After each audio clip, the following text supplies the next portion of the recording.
marche pas. On transpose la verbe dans la société, ce qui ne fonctionne pas. C'est ça. Et il y a d'autres qui ont observé cela. Ailleurs, ils ont théorisé.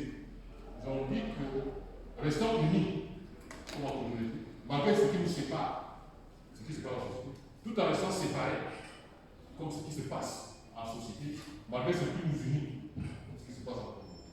Et ça veut dire que quand on se retrouve dans cette situation, c'est que ça fait qu'on comprend très rapidement certaines autres choses et on peut aussi avoir une vision assez réaliste. Je ne dis pas se projeter, c'est pas avoir une vision. Avoir une vision, c'est qu'il y a une nuance entre les deux. Et puis ça nous fait introduire aussi la notion de réflexion stratégique, de pensée stratégique. Parce que c'est-à-dire, se projeter, ce n'est pas stratégique, ça. C'est ce qu'on appelle l'approche conventionnelle. C'est-à-dire qu'on prend les choses de la façon et puis on regarde là-bas. Alors que dans la pensée stratégique, et ça s'adosse sur tout le principe de la rationalité limitée, qui a été théorisé par un certain Herbert Simon. Donc, qui va du principe psychologique des psychologues le savent, que nous n'avons pas le même instinct cognitif.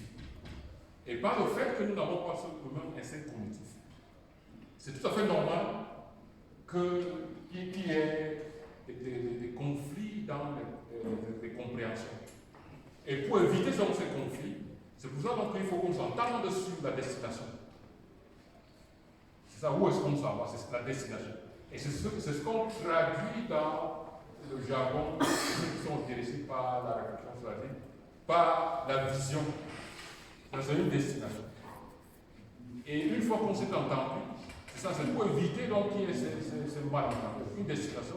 On s'est entendu que là, on est en train d'aller à Maroc. C'est ça? Et une fois qu'on s'est entendu, maintenant, non, chacun va chercher un peu comment y aller. Mais on sait bien qu'on s'en va à Maroc.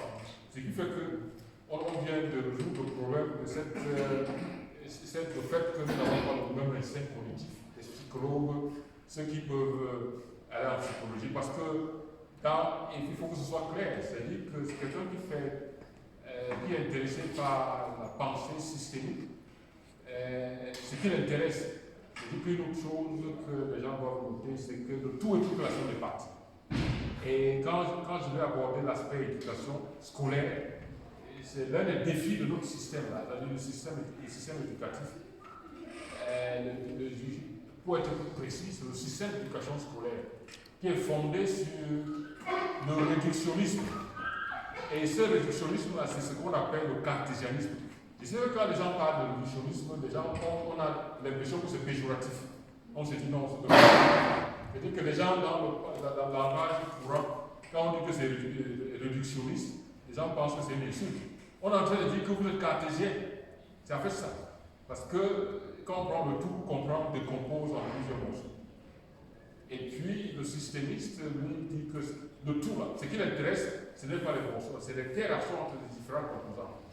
Et ce qui l'intéresse, c'est à quoi sert chaque morceau et comment ils sont intervenus. C'est ça. Donc, je vous parle, vous allez voir, là, j'ai touché déjà à l'anthropologie, à la psychologie et la mathématique quand je parlais des solutions satisfaisantes. Et beaucoup d'entre nous là, qui avons fait les séries, là, on a passé le temps à faire des démonstrations des limites. C'est-à-dire que souvent, on a même sans voir à quoi ça sert dans la réalité de la vie.